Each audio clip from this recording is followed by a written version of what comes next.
Entonces, estamos en las, como decía, las 2 últimas semanas de clases. Es para analizar la ciencia como un fenómeno global y hemos discutido algunos aspectos vinculados a este tema. Y yo hice un cambio acá porque, no sé, ya no me acuerdo por qué, pero empecé a hacer modificaciones, pero en realidad es lo mismo, porque son 3 grandes textos que estamos revisando, son textos históricos de estos viajeros que representan de una forma muy interesante la ciencia como un fenómeno global, ¿no es cierto? Uno es Alexander von Humboldt, ya hemos presentado, ya presenté un poco de él y también presenté el trabajo que estoy escribiendo, que se va a publicar luego sobre este, no sé si tal luego, el próximo año probablemente sobre este viajero del siglo XVIII. El otro es Charles Darwin, ¿cierto? Que probablemente que ustedes más conocen, seguramente lo habían escuchado mucho antes, mucho, digamos, mucho más que Alexander von Humboldt.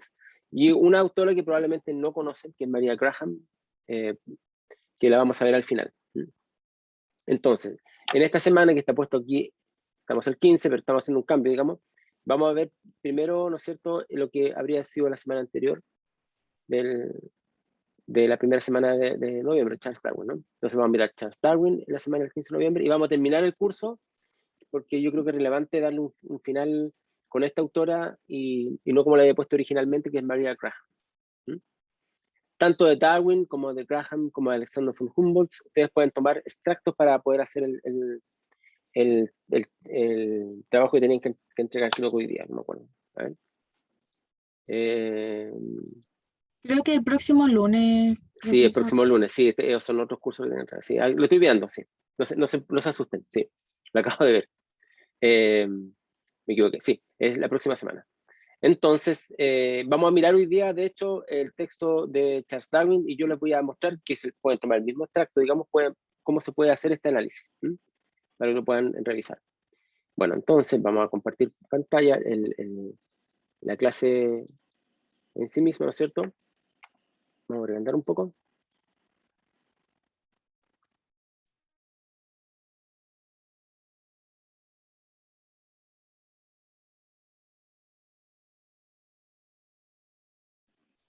Estaba silenciado. Dios mío, ya no sé lo que hago. Ya, perdón. Entonces, el objetivo de la clase de hoy es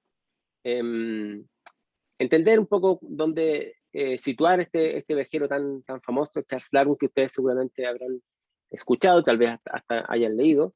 Mirar algunos de los textos que podrían eventualmente utilizarse, digamos, como parte del trabajo que tienen que entregar. Ya recordé, ¿no es cierto? Es la próxima semana.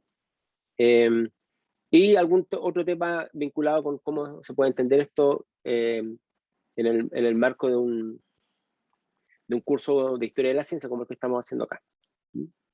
Bien, veamos algunas cosas que son un poco, digamos, narrativas respecto al propio personaje, ¿no es cierto?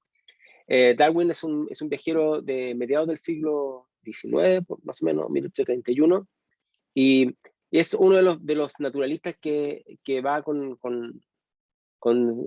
Fitzroy, que principalmente era un viaje, en el fondo, que hacía, ¿no es cierto?, que se hacían desde Inglaterra para ver oportunidades de negocio, para ver, ¿no es cierto?, opciones de conquista de nuevos territorios, y también, ¿no es cierto?, con un sentido muy importante, como vemos acá, ¿no es cierto?, que es el estudio cartográfico. ¿Por qué eran importantes las cartas náuticas? ¿Por qué eran importantes los mapas? ¿No es cierto? Porque el poder de los países colonialistas, ¿no es cierto?, respecto del resto del mundo, principalmente en este caso Inglaterra, estaba basado en el poder científico, en el poder digamos, que tenían respecto del conocimiento de las rutas marítimas principalmente. Por eso es que siempre estas excursiones, ¿no es cierto?, que hoy día nos parecen como científicas, en el fondo siempre son excursiones de tipo colonial. Hay que mirar esto desde el punto de vista colonial porque ese es su mayor interés. Bien. Acá, ¿no es cierto?, respecto al tema científico, habían 2 grandes tareas, ¿no es cierto?, fue una tarea muy particular de esta expedición, pero otras también estaban en esta línea. Como dije, ¿no es cierto?, primero tenía que ver con el aspecto cartográfico. Vamos a ver acá que las cartas náuticas son súper relevantes para entender, ¿no es cierto?, cómo Inglaterra construye su poder marítimo respecto del resto del mundo, ¿no es cierto? Y faltaba, sobre todo, ¿no es cierto?, tener un conocimiento de la costa sudamericana, porque evidentemente, ¿no es cierto?, había estado durante muchos siglos del periodo de su conquista manejado por España, ¿no es cierto? Entonces, una vez que se producen las revoluciones o las independencias a principios del siglo XIX en lo que hoy día llamaríamos Sudamérica, ¿no es cierto?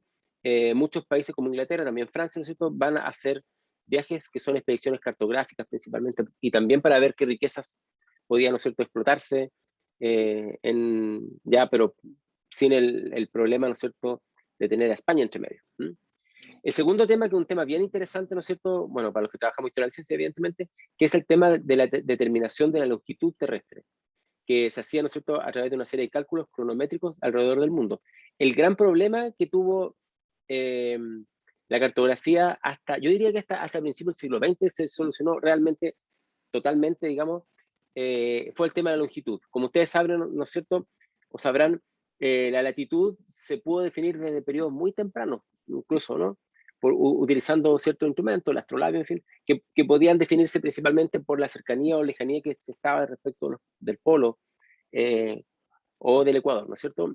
Entonces, utilizando un instrumento, ¿no es cierto?, que lo podría mostrar en alguna clase, porque para que ustedes lo vean, digamos, cómo se utilizaba, se podía, ¿no es cierto?, determinar la latitud con cierta precisión. Pero el problema más grande era la longitud. Y la longitud requirió hacer un conjunto de cálculos, ¿no es cierto?, y que requirieron un conjunto de observaciones de diferentes partes del mundo. No, es un tema aparte, que no lo puedo tratar hoy día, pero o en esta clase, porque ya es un tema en sí mismo, bien interesante como tema de historia de la ciencia, todo el conjunto de países que se reunieron, digamos, sobre todo Francia e Inglaterra, para poder hacer con precisión, digamos, determinar la longitud terrestre. Entonces, como digo, eso requirió un conjunto de observaciones desde ambos hemisferios del planeta, pero también tener cronómetros que fueran precisos. Y los cronómetros precisos, perdón, y los instrumentos astronómicos, que son esto, astronomía en realidad, que permitían, ¿no es cierto?, hacer la observación para determinar, ¿no es cierto?, los puntos sobre la Tierra. Eso recién se logró con mucha precisión, ya con total precisión prácticamente, a principios del siglo XX en realidad. O sea, durante mucho tiempo no supimos dónde estábamos parados en términos de longitud. Entonces, el tema de la longitud va a ser un tema re importante, como digo, y Fitzroy, como nosotros, también van a tratar de abordar ese problema. Bueno, junto con estos astrónomos y geógrafos que viajaban también en esta expedición, estaba Charles Darwin como uno de los naturalistas. Todas estas expediciones siempre traían un astrónomo, ¿no es cierto?, como científico, digamos, un cartógrafo, que normalmente era el mismo, ¿no es cierto?, y también estos naturalistas. Las funciones, evidentemente, eran recolectar muestras de plantas y animales, pero también observar y registrar la mayor parte de los detalles, por ejemplo, los pájaros, los paisajes. Esto también incluye a los nativos, hacia la población aborigen, el polvo, las plantas, todo eso era parte de lo que Darwin tenía que hacer como naturalista, digamos, oficial. Él era muy joven, de hecho, cuando parte en esta expedición. Bueno, el viaje es bastante largo, voy a mostrar después el mapa para que ustedes lo vean. Pasó por cerca de 41 puertos, ¿no es cierto?, entre ellos las Islas Canarias, Cabo Verde, Sao Paulo, Río, Uruguay, Buenos Aires, toda la parte, digamos, atlántica de Sudamérica, pasando después por Tierra del Fuego, el Estrecho Magallanes, bueno, Chiloé, Concepción, llegando después hasta Nueva Zelanda y Australia. En los lugares donde desembarcaba, ¿no es cierto?, Darwin aprovechaba para viajar por la comarca, o sea, recorrer un poco el lugar, realizaba excursiones, ¿no es cierto?, algunas cortas y otras a pie, que duraban algunas incluso varios días a caballo. O sea, no es simplemente mirar desde la orilla, digamos, acá está el mapa, sino también poder hacer observaciones que a veces duraban buen tiempo. O sea, el viaje es bastante largo, como ustedes verán, 1831, 1836, porque pasaba mucho tiempo estacionado en algunos lugares, ¿no? Aquí pueden ver cómo sale de Inglaterra, ¿no es cierto? Pasa por las Islas Canarias, pasa por Cabo Verde, y después llega a Sudamérica. uno de los temas más relevantes para el viaje de Darwin va a ser justamente este paso por la Patagonia, ¿no es cierto? Tanto argentina como chilena, y después las Islas Galápagos, que va a ser muy relevante, lo vamos a ver acá, en un momento va a ser muy decidor, por así decirlo, ni siquiera relevante, decidor para la teoría del origen de las especies, que después se va a publicar. Pero lo interesante es que, por ejemplo, cuando llegaba a puertos como Valparaíso, también hacía recorridos al interior. Y eso lo tenemos registro por los diarios de Darwin, que dejó, ¿no es cierto?, con mucho detalle, ¿no es cierto?, un itinerario, digamos, el itinerario y el recorrido que hacían, el detalle con sus descripciones de estos viajes.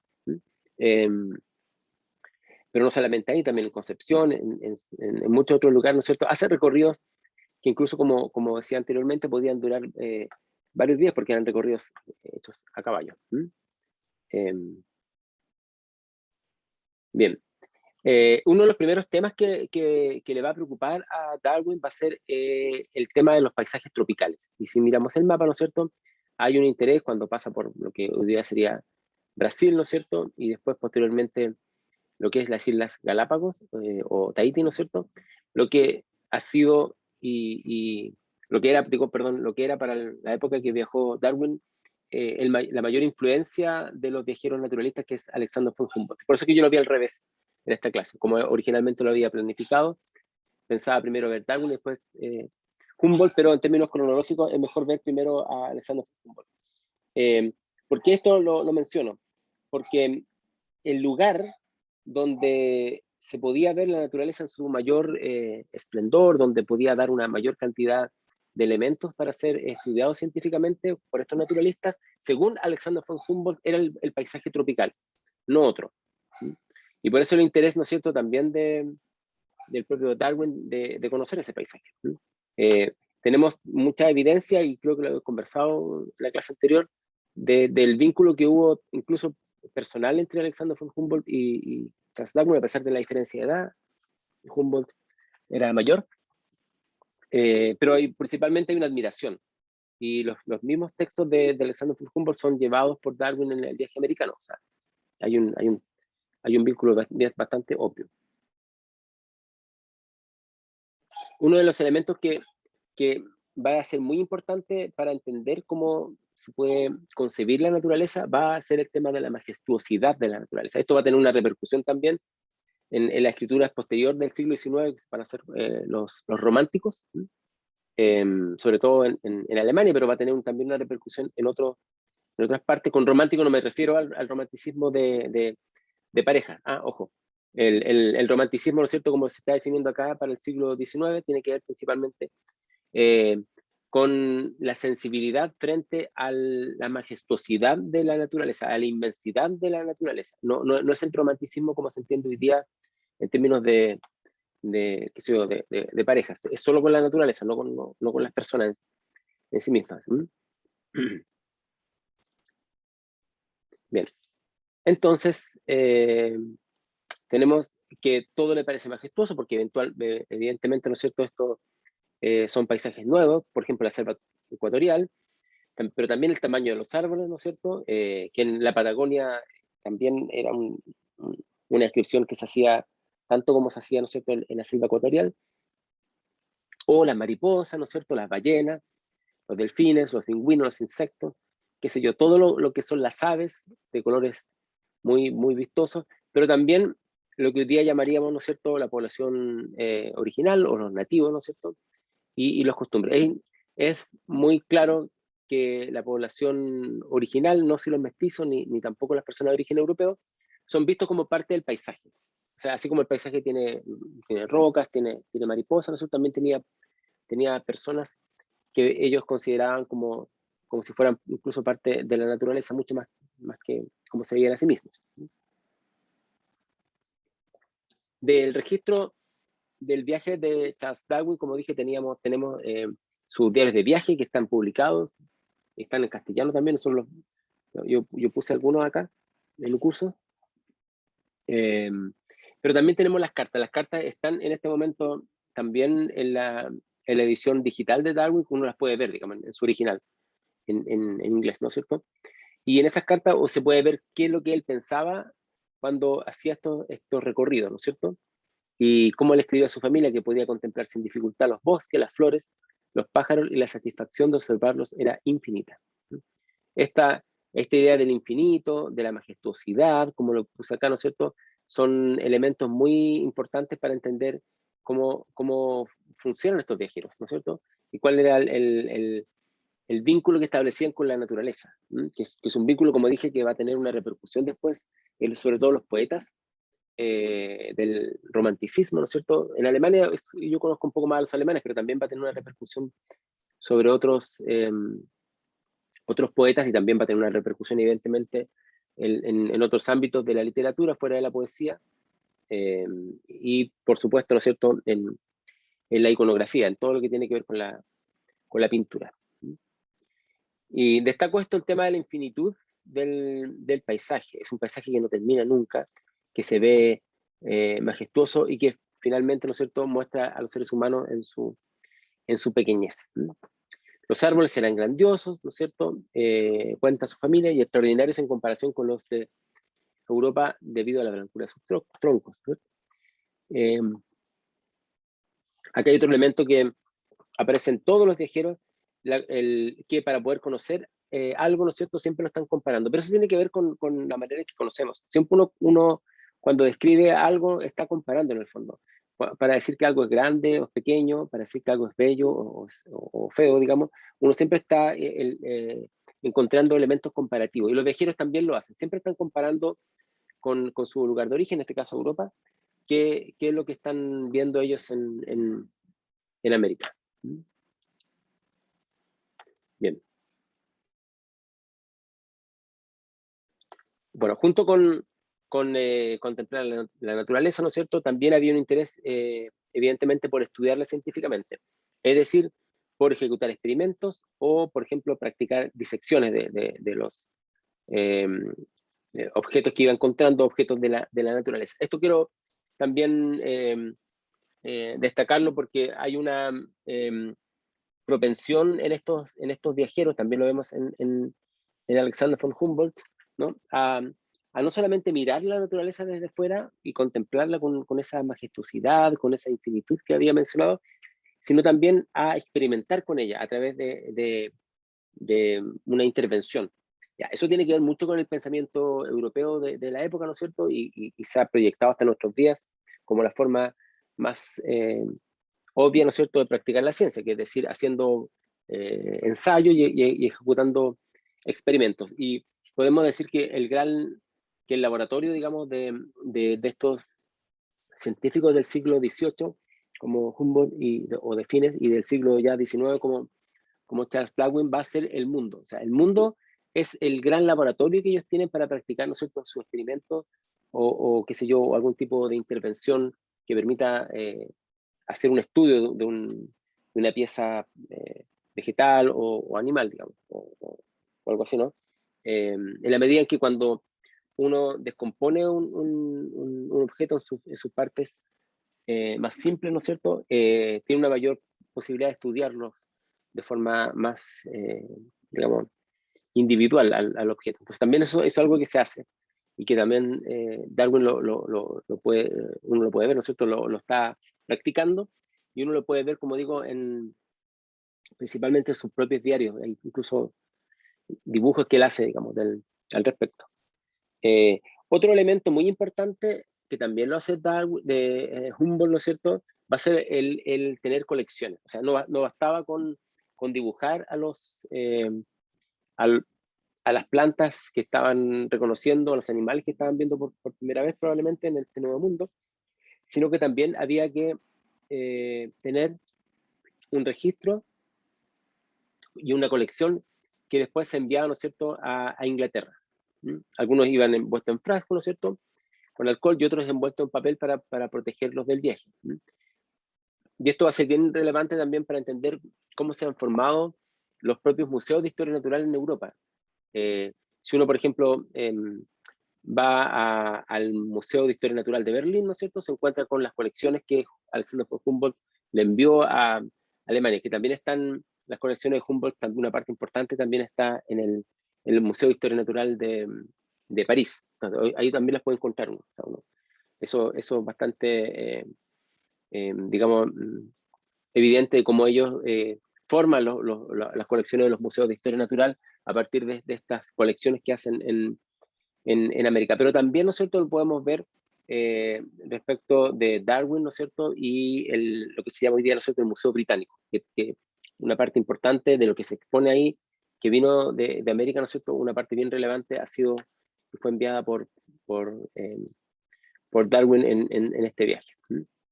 Entonces, es un fenómeno que se va a dar y que nos muestra la relación que existe entre el viaje científico, el mundo como un laboratorio, ¿no es cierto?, y el registro de una colección o la copia de una colección, ¿no es cierto?, que después termina en los propios museos europeos. Bueno, la gran tarea de Fitzroy, ¿no es cierto?, como hemos mencionado, tiene que ver con mediciones cartográficas, porque el gran interés que tiene Inglaterra es tener un control, digamos, de todo el espacio marítimo, que es la base de su poderío colonial. Y Darwin aprovechaba el tiempo perdón, para planear y ejecutar excursiones a lugares de interés. Aquí es bien relevante, aquí lo podemos ver en el mapa, ¿no es cierto? Como ustedes pueden ver, no queda tan claro, pero cómo hace viajes interiores. Justamente aquí no está tan claro, pero no, en el mapa más chiquitito aquí se puede ver. Lo practica mucho en distintos lugares de Sudamérica, ¿no es cierto? Y justamente lo que Darwin hace es tener contacto con las personas, ¿no es cierto? Las personas de alguna forma le cuentan cómo es en la naturaleza al interior, no solamente en el sector costero. Y por eso es que Darwin hace estos viajes que a veces pueden durar varios días, ¿no es cierto?, para hacer excursiones.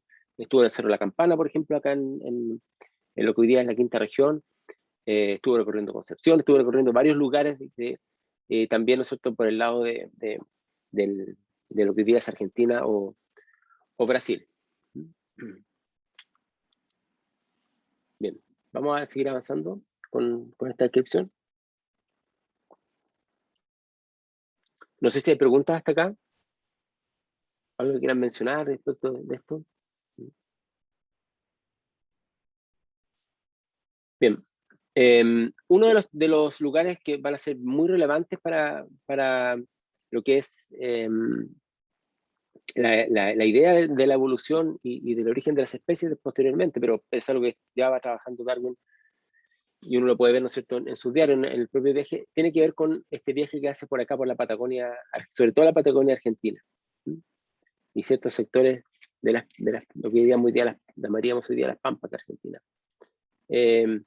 ¿Por qué es importante? Porque justamente el sector de lo que es Argentina, por las características, ¿no es cierto?, geológicas del lugar, es un sector donde se encontraron una gran cantidad de restos fósiles. Y los restos fósiles van a ser muy relevantes, vamos a verlo acá, para entender cómo funciona la idea de la evolución de las especies. En el sentido de que para comprender la evolución de las especies a través del tiempo, no basta con mirar las especies como son hoy día. Hay que tener una mirada temporal de larga data, ¿no es cierto?, que pueden ser millones de años.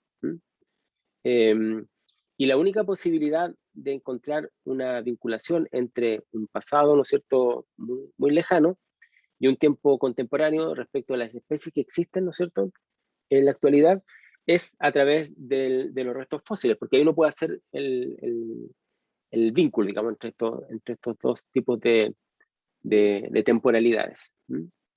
Uno de los que va a ser bien relevante para la teoría, digamos, de Darwin, va a ser el Megatherium. Y ¿no es cierto?, fue encontrado en unos restos fósiles, estos son animales extinguidos, ¿no es cierto?, que existieron en América y que estuvieron, al momento que llegan los primeros, tenemos registro de eso, ¿no?, al momento que llega el Homo sapiens, digamos, que probablemente vino por el norte de América al mismo tiempo en realidad sabemos que también vino por el propio Océano Pacífico, llegando hasta el sector de lo que hoy día es el sur, Chile, ¿no es cierto? Hasta que se establece el Homo sapiens en América existía una megafauna, como estos megatherium, ¿no es cierto? Vamos a ver después algunas imágenes de esto. Y una vez que el Homo sapiens se instala en América, desaparecen toda la megafauna. No sabemos si es una casualidad respecto de un cambio climático que, ¿no es cierto?, que terminó extinguiendo estas grandes especies, o tiene que ver, como dicen algunos, ¿no es cierto?, con lo depredador que eran, que somos realmente los sapiens, ¿no es cierto?, los Homo sapiens, y que terminan por destruir toda la megafauna o por extinguirla, digamos, del continente americano, ¿cierto?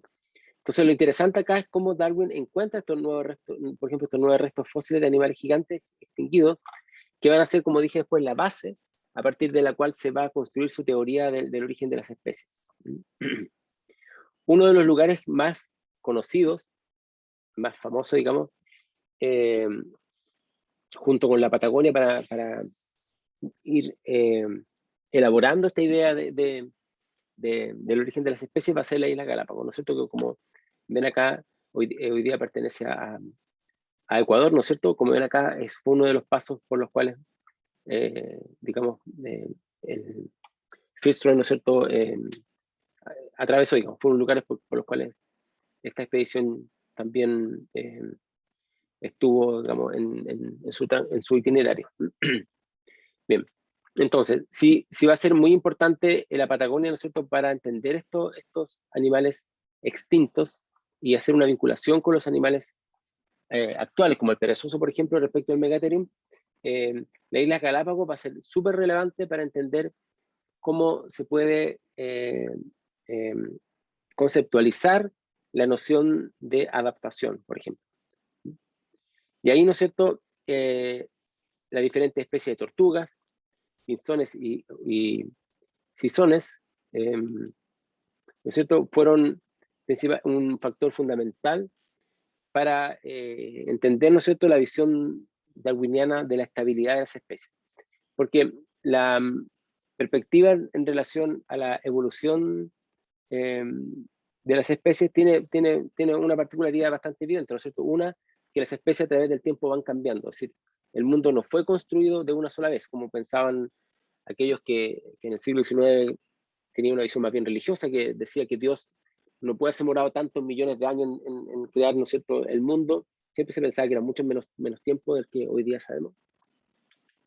Y porque al ser Dios, ¿no es cierto?, y tener superpoderes, no necesita esperar millones de años, crear la especie de una vez, ¿no?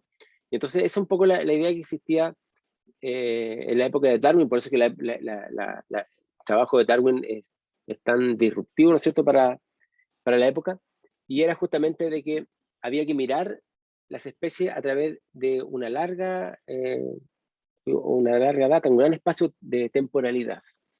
Y ahí tenemos este binomio de las cosas que van cambiando a través del tiempo, pero para poder ver cómo las especies van cambiando a través del tiempo, nosotros tenemos que ver ciertos elementos estables de las especies, ¿cierto?, que se mantienen, porque si no, no sabríamos si la especie que estamos estudiando en el presente es la misma, ¿no es cierto?, del resto fósil, por ejemplo.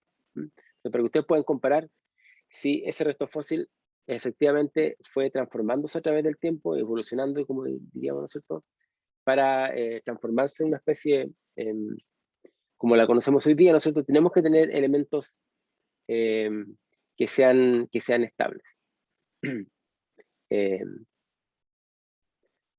Bueno, y lo que va a encontrar, ¿no es cierto?, Darwin van a ser especies que no eran tan conocidas y que va a poder para ser utilizadas, perdón, para construir su teorización respecto del origen de las especies.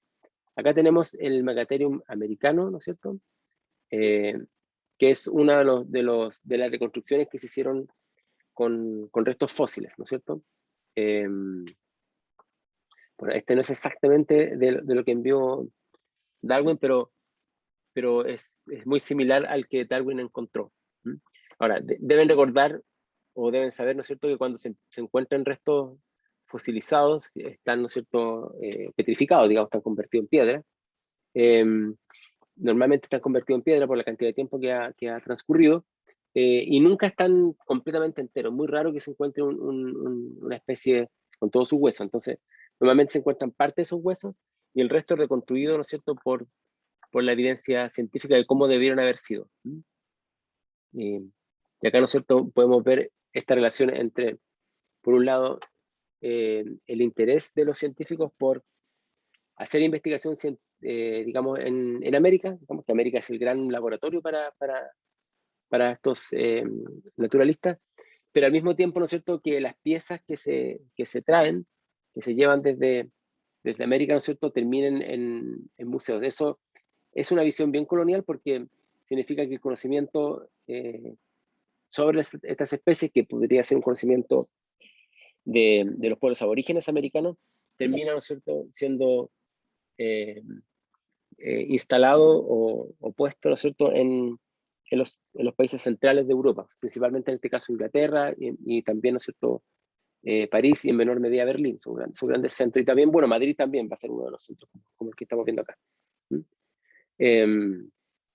Entonces, esto va a ser bien relevante y es bien importante que ustedes lo entiendan, porque significa que cuando uno mira a estos viajeros, no solamente está mirando que ellos descubren el nuevo mundo, digamos, nuevamente, que están haciendo un exhaustivo, digamos, observación y científica del lugar, sino que también están trayendo esa información a Europa, ¿no es cierto?, donde esto se controla de alguna manera. O sea, el conocimiento es controlado gracias a estas especies que se llevan desde el Nuevo Mundo.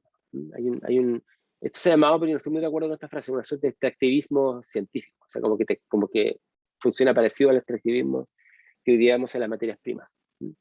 Bueno, no estoy muy de acuerdo con esa frase, pero quizás puede ser, digamos, adecuada. Por acá tenemos entonces una reconstrucción de los huesos, ¿no es cierto? Como dije, no todos se encontraban, pero algunos se reconstruían. Y acá tenemos una ilustración de cómo deberían haber sido estos animales en América, ¿no es cierto? Que Darwin lo va a comparar, ¿no es cierto?, con otros animales que para la época de él existían y todavía existen, ¿no es cierto?, al borde de la extinción en América, pero no con el tamaño ni las dimensiones que estamos viendo acá. Entonces, el que estamos viendo acá es un animal que solo está fosilizado, ¿no es cierto?, que está de alguna forma diseminado bajo tierra en América, ¿no es cierto?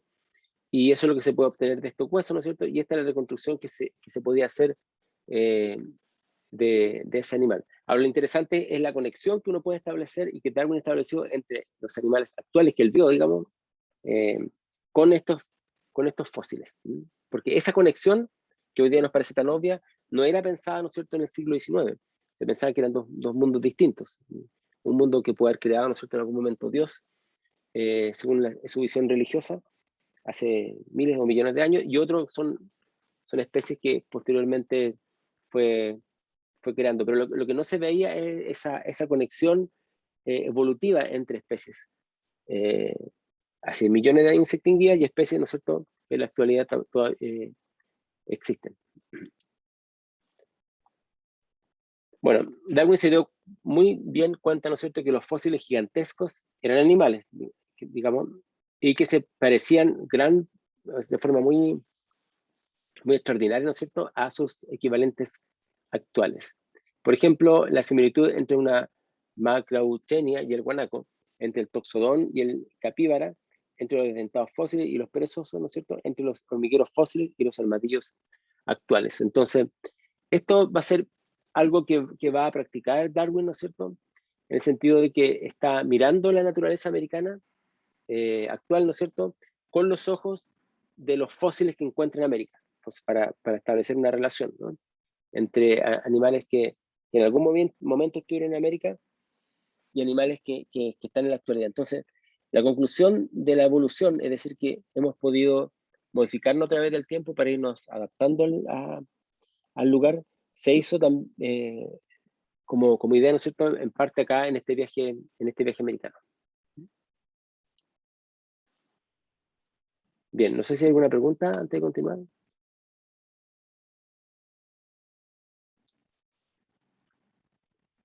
Bien, en los minutos que quedan me gustaría hacer alguna mención, digamos, a los registros históricos, porque es parte de lo que ustedes tienen que entregar como trabajo, ¿no es cierto?, la próxima semana. Ya sabemos ya que es la próxima semana, y no hoy día, pues, se asustaron.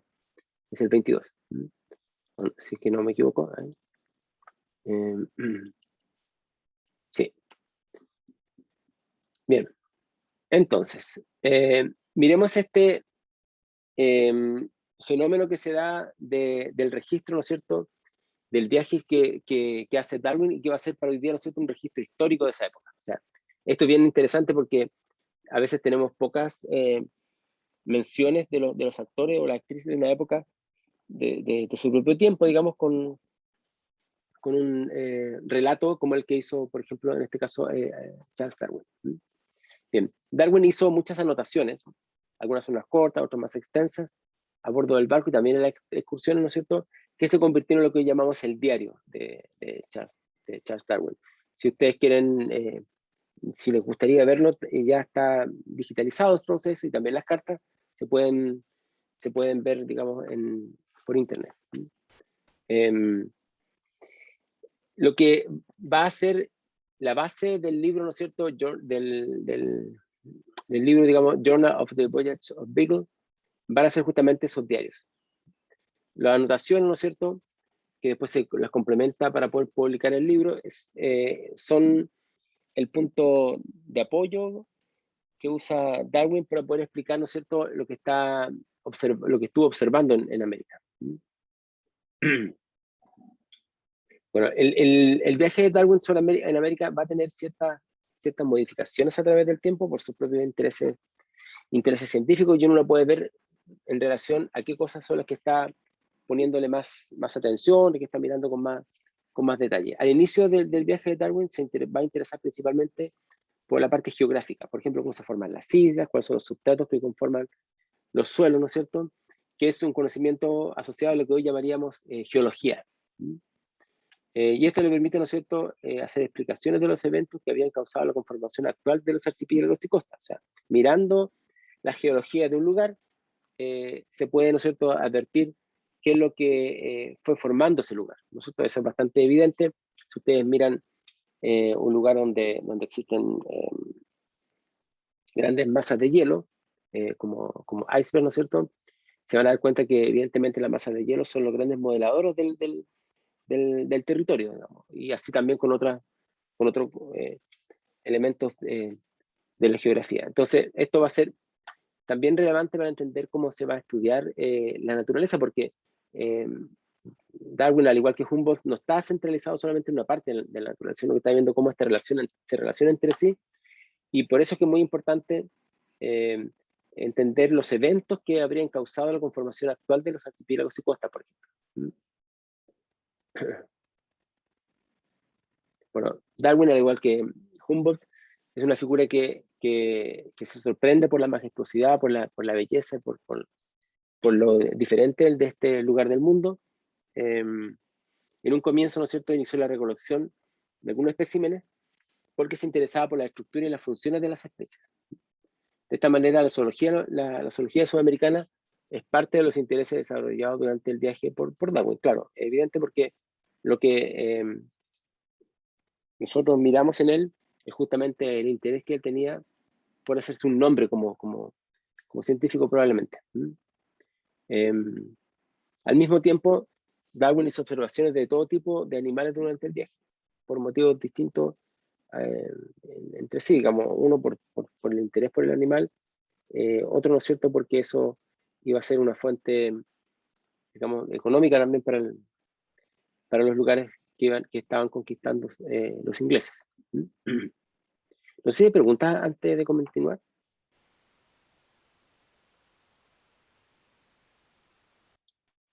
Bueno, un tema que le va a interesar harto a Darwin va a ser las aves.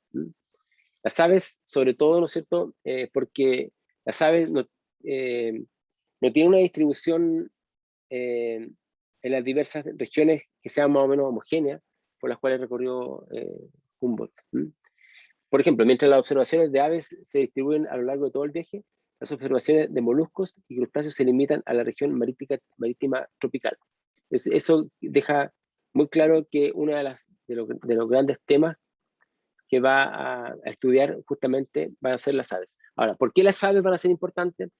Porque las aves tienen una característica, ¿no es cierto?, que como se desplazan por gran parte del planeta, ¿no es cierto?, permiten entender mejor que otras especies probablemente cuáles son los elementos que influyen en su sobrevivencia o en su propia distribución. Porque hay un tipo de aves, ¿no es cierto?, que logra sobrevivir, porque hay otro tipo de aves que están reducidos en espacios bastante grandes, porque hay algún tipo de aves que están en lugares más pequeños. Entonces, la forma de comparar, perdón, la forma de comparar las especies a través de las aves, ¿no es cierto?, es bastante interesante para Darwin y para otros naturalistas, porque en el fondo las aves son como un indicador científico para entender cómo funciona la naturaleza. Y vamos a ver que en el propio libro de Darwin, también en sus relatos de viaje, las aves van a jugar un papel bien importante. Los molúsculos crustáceos también se van a analizar, pero sobre todo en relación al sector tropical, no en todas partes. Por otro lado, ¿no es cierto?, las aves son más fáciles de estudiar respecto a otras especies. Por ejemplo, los peces son más difíciles de estudiar, porque hay que hacer un trabajo de observación distinto, ¿no es cierto? Algunos requerían equipos especiales que en la época de Darwin no existían, por ejemplo, para hacer buceo, y por eso también, ¿no es cierto?, la mayor parte de las descripciones de Darwin son con aquellas especies que es posible de ver, ¿no es cierto?, a simple vista. Las observaciones de Darwin se caracterizaron además por el uso de un lenguaje coloquial, muy poco técnico, diríamos hoy día, e incluso a veces hasta emotivo. Por ejemplo, hablando de la isla Chonos, y Chiloé, afirmó Darwin. Doblando una punta de la isla, desembarcaron 2 oficiales para medir ángulos con el teodolito, que es el instrumento que utilizaba para hacer estas mediciones astronómicas. Sentado sobre una roca había un zorro, de un tipo que se dice que es propio en esta isla, en la cual es muy raro. Era joven y estaba tan absorto en la contemplación de los 2 oficiales que pude caminar lento hasta él y darle la cabeza con el martillo de geólogo. Este zorro, más curioso, más amigo de las ciencias, pero menos sagaz que la mayoría de sus hermanos, se encuentra hoy en el Museo de la Sociedad Geológica. O sea, acá tenemos, ¿no es cierto?, una típica idea de cómo es la intervención para poder hacer un estudio de la naturaleza. Bastián dice que tenía idea que Darwin criaba palomas. Sí, bueno, las aves es un interés que tenían muchos europeos, y Darwin no era una excepción. Ahora, lo que yo quiero destacar es lo siguiente, que acá se relata muy bien que la observación de la naturaleza, probablemente las aves por su condición, digamos, migratoria, ¿no es cierto?, tienen una ventaja por volar, digamos, y son contempladas desde lejos, pero otro tipo de especies, ¿no es cierto?, son completamente intervenidas. Digamos, en beneficio, obviamente, de la investigación que ellos quieren hacer. Son muertas, digamos, para poder ser estudiadas mediante disecciones, separando sus partes, y muchas veces se las enviaba de forma, digamos, que pudiera tener una mantención, ¿no es cierto?, a los propios museos de historia natural en Europa, donde se les practicaba procesos químicos para poder mantenerse, ¿no es cierto?, y hasta hoy día, ¿no es cierto?, se pueden ver. Entonces, en esta cita, que el trabajo, ahí les voy a comentar algo del trabajo que tienen que hacer, ¿no es cierto? Acá tengo un típico ejemplo de una cita que les puede servir para el trabajo que están haciendo, digamos. Acá uno podría concluir cómo es la relación de este viajero con la propia naturaleza. Si ustedes miraran esta cita, ¿qué dirían al respecto? ¿Cómo caracterizarían la relación de la naturaleza con Darwin a partir de esta cita? Dice que era tan joven esa especie, estaba tan absorta en la contemplación de los 2 oficiales, que pude caminar lento hasta él y darle la cabeza con el martillo de geólogo. Bueno, está diciendo que lo mató, ¿no es cierto? Y este zorro más curioso o amigo, más amigo de las ciencias, como si fuera amigo de las ciencias por haberse dejado matar, suena raro eso. Entonces es parte del Museo de la Sociedad Geológica en la actualidad. ¿Qué conclusión podrían sacar ustedes de esta cita? Eso es lo que yo creo que hagan en el trabajo. Como ejercicio podríamos hacerlo ahora. O sea, lo que yo veo es como que en esos tiempos había como menos moralidad en la ciencia, porque ahora sí uno se acerca a un animal así y dicen, no, no podía hacer daño al animal y cosas así. Claro, eso le llamamos hoy día ética de la ciencia.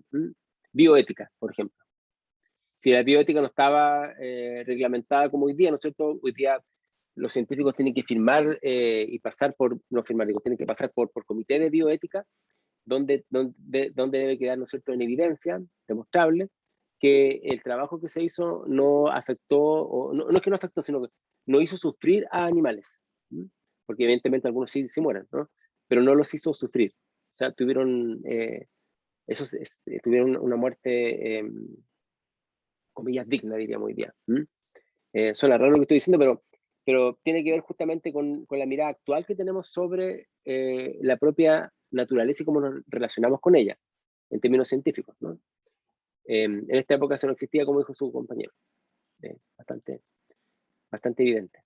¿Y qué otra conclusión podrían sacar de esta cita? Aparte de que no tenía una actitud ética, como la Lo vivía. relata de una forma súper poética, así como empieza, lo compara y como empieza a personificar, porque lo trata de curioso, lo trata de amigo de la ciencia. Sí, súper bien, súper bien. Eso. Como que Darwin escribía así, era bien poético para todos. Claro, sobre todo ese lenguaje coloquial se ve muy bien en los diarios, pero también en su relato de viaje, ¿eh? El que publica esto. Sí, y eso es interesante porque la naturaleza siempre es personificada. La mejor forma de personificar la naturaleza lo sabemos son a través de la fábula, ¿no es cierto?, de los animales, que representan ciertos personajes, etc. Pero esta idea de que el zorro, ¿no es cierto?, era curioso o más amigo de la ciencia, ¿no es cierto?, digamos, etcétera, aparece acá también. Entonces, lo segundo que podríamos decir de esta cita, digamos, es que hay una personificación de la naturaleza, ¿no es cierto? Entonces, lo primero, como dijo un compañero, tiene que ver con la actitud ética, que es muy distinta a la que tenemos hoy día. Lo segundo, ¿no es cierto?, con una personificación de la propia naturaleza, como una suerte de humanización. ¿Y qué dirían después, lo último? ¿Qué otra conclusión sacarían de esta cita?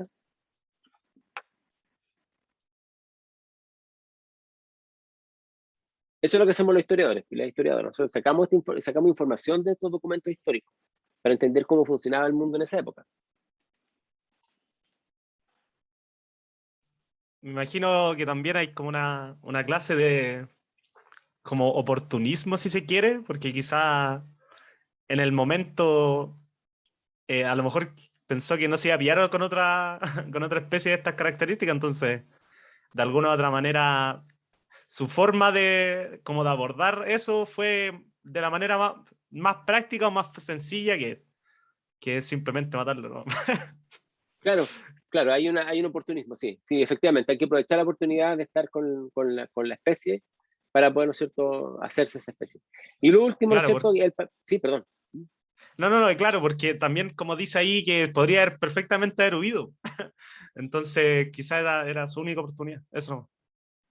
Sí, gracias, sí, eso. Justamente eso es lo que uno podría mirar. No se me ocurrió a mí esa parte en esta descripción, está bueno. Y lo último, ¿no es cierto?, tiene que ver con el papel que juega la sociedad científica y los museos. Porque los museos viven y vivían de las colecciones que podían mandar estos naturalistas en sus viajes alrededor del mundo.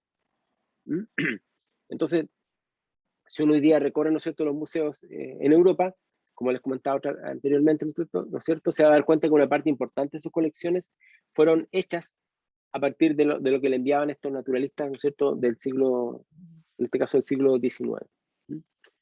Y también hay que decirlo, pero no aparece aquí en esta descripción, por supuesto, porque no es evidente, pero como información anexa, que estas propias sociedades, como esta sociedad zoológica, perdón, en Inglaterra financiaban los viajes. O sea, los viajes cuando eran financiados por organismos que no fuesen estatales, ¿no es cierto?, eran muchas veces financiados por estos, por estas sociedades, como este Museo de la Ciudad Zoológica.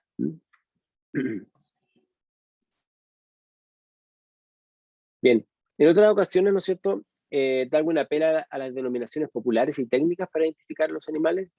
Unas veces, por ejemplo, usa el género, otra la especie, y en otras ambos elementos, ¿cierto?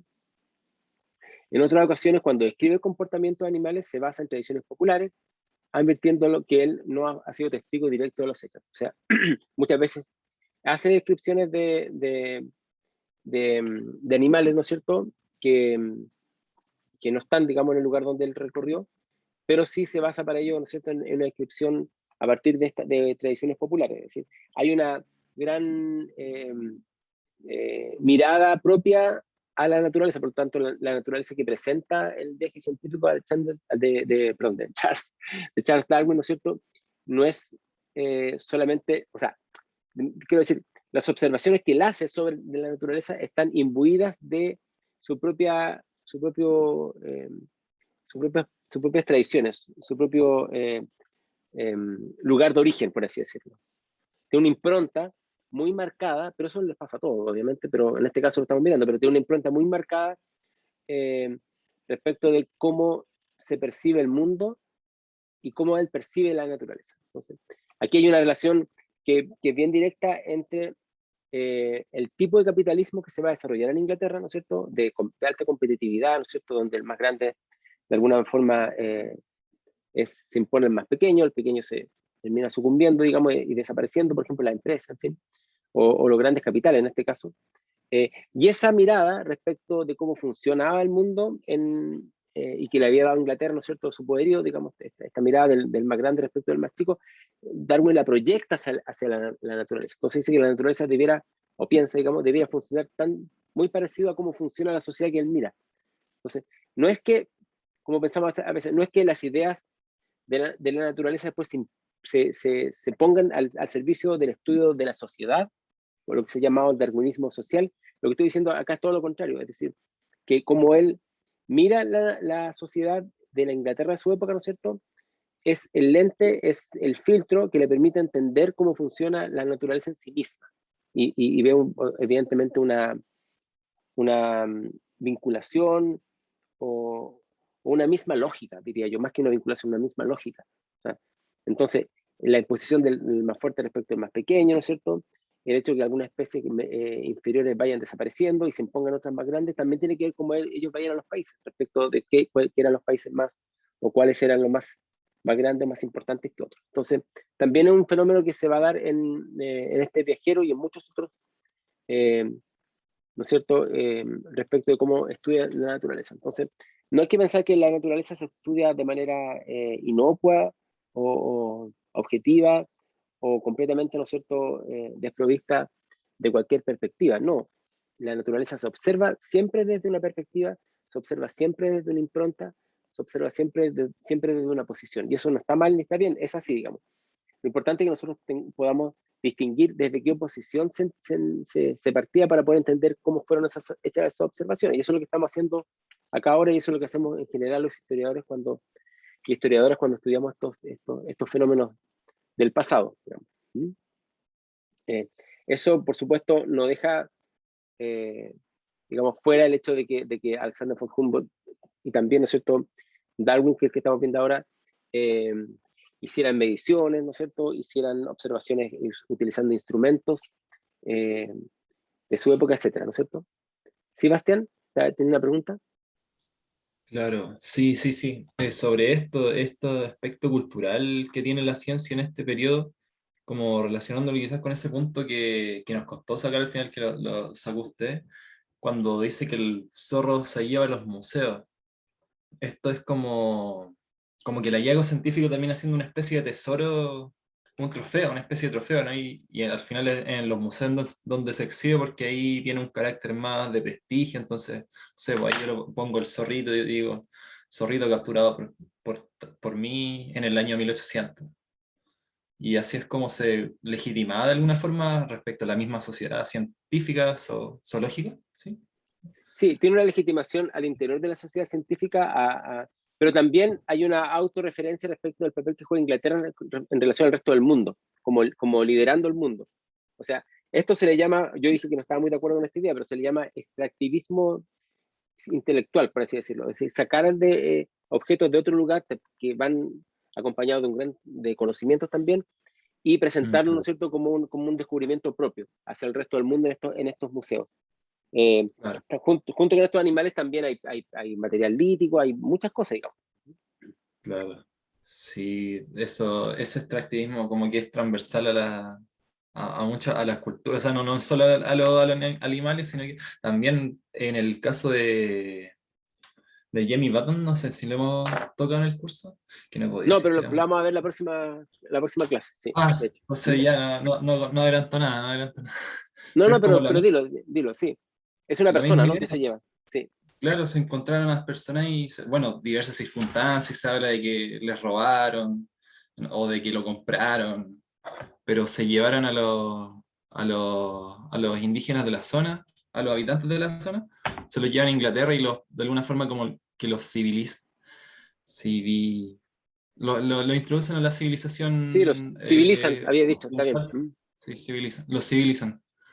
Claro, le enseñan su idioma y le enseñan a vestirse como se viste el mundo occidental y es como lo mismo, po. O sea, mato al zorro, me lo llevo al museo, capturo al indígena o lo llevo, lo convenzo, qué sé yo, y lo introduzco a mi cultura. Es como esto, de traérmelo y esto es lo que hicimos. Esto es nuestro logro, no sé. Sí, es parte del logro de un país que se siente superior al resto, claro.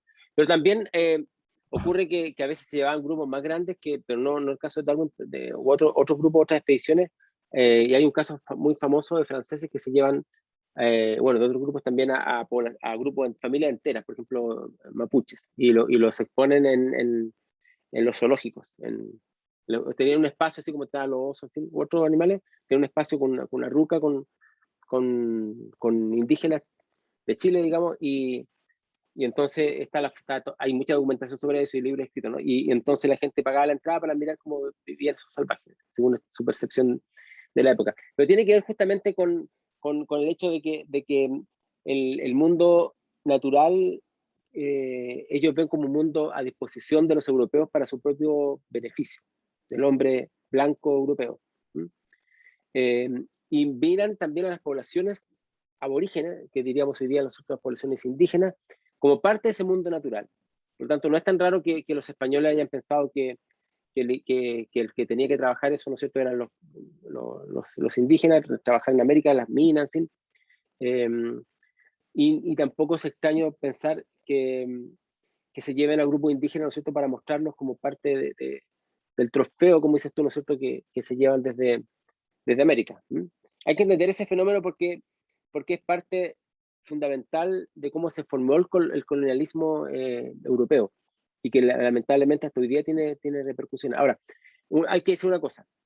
La ciencia hoy día ha cambiado muchísimo, por supuesto, hay todo el elemento ético, sobre todo después de la Segunda Guerra Mundial, esto se modificó muchísimo respecto de lo que llamamos hoy día bioética, pero eso no significa que la ciencia no parta también de una impronta, de un lugar. O sea, nunca va a ser, o sea, nunca es completamente desprovista del lugar de donde parte la investigación científica, aunque sea la física cuántica. Siempre va a tener un punto de partida y un punto de llegada, digamos, y un elemento que tiene que ver con la cultura de donde el científico y la científica está trabajando. Ahora, cuando uno vive en un ambiente cultural no se da cuenta, porque lo ve como natural, como obvio. Durante mucho tiempo veíamos como obvio las relaciones de género entre hombre y mujer, ¿cierto? Y que la mujer estuviera en la casa y que el hombre trabajara, en fin, que el hombre tuviera una actitud en lo público y la mujer en lo privado. Y hoy día, obviamente, esto nos parece completamente antinatural. No es natural que los géneros tengan una diferenciación, ¿no es cierto?, jerárquica solamente porque uno es hombre y otro es mujer, ¿no? Eso, pero en algún momento se pensó que era algo natural, que era algo dado, digamos. Entonces los científicos también trabajan un poco de esa manera, ¿no es cierto? Miran el mundo como si fuera dado, natural, y cuando pasa el tiempo, y cuando esto cambia, ¿no es cierto?, por efecto de los cambios que se dan en la ciencia, estos paradigmas que habla Thomas Kuhn, ¿no es cierto?, que van cambiando a través del tiempo, ahí podemos mirarlo desde el presente hacia el pasado como algo que nos parece muy diferente a lo que somos hoy día. Y eso pasa también con Darwin. Por eso es que los historiadoras también no podemos ser jueces de la historia. No podemos decir, mira, aquí, qué sé yo, porque pero sí uno puede dejar en claro cuáles son los elementos de atropello a la ética. Por ejemplo, evidentemente, llevarse población, incluso alterar la naturaleza, también eso algo poco ético y lo podemos condenar, digamos. Pero ser jueces es más complejo, porque también en el futuro nos van a enjuiciar a nosotros, digamos, porque con cosas que hacemos que ahora nos parecen muy, muy como naturales. Bien. Finalmente, ¿no es cierto? Hay muchas referencias a científicos de la época, porque continuamente, no solamente Darwin está comparando, ¿no es cierto?, lo que es América con Europa, ¿no es cierto?, lo que es el mundo que conoce con este mundo fascinante que está conociendo, sino también para confirmar, refutar o explicar el tipo de naturaleza, ¿no es cierto?, apela a ciertos científicos. Cuvier es uno de los que más utiliza, Linné, también Azara, qué sé yo, Owen, List y otros, ¿no es cierto? Hay varios que uno los puede ver. Bien, entonces, como ir haciendo un resumen, vamos a mirar el mapa. Lo que yo quería hoy día mostrarles era las características principales del viaje, ¿no es cierto?, de Charles Darwin a América, principalmente América, aunque viajó por otras partes del mundo, ¿no?, como se ve acá en este mapa, ¿no es cierto?, y dejar un poco en el pie para la próxima clase, como le comentaba a su compañero, ¿no es cierto?, empezar a mirar el relato de viaje, y empezar a ver alguna de las citas para entender dos cosas. Uno, primero, cómo podemos entender la historia a partir de estos diarios de viaje que dejó Charles Darwin, pero también al mismo tiempo para darle un poco un indicio y ayuda a ustedes para el trabajo que tienen que hacer, entregar la próxima semana. Así que eso lo veríamos en la próxima clase. No sé si hay preguntas. Paramos la grabación.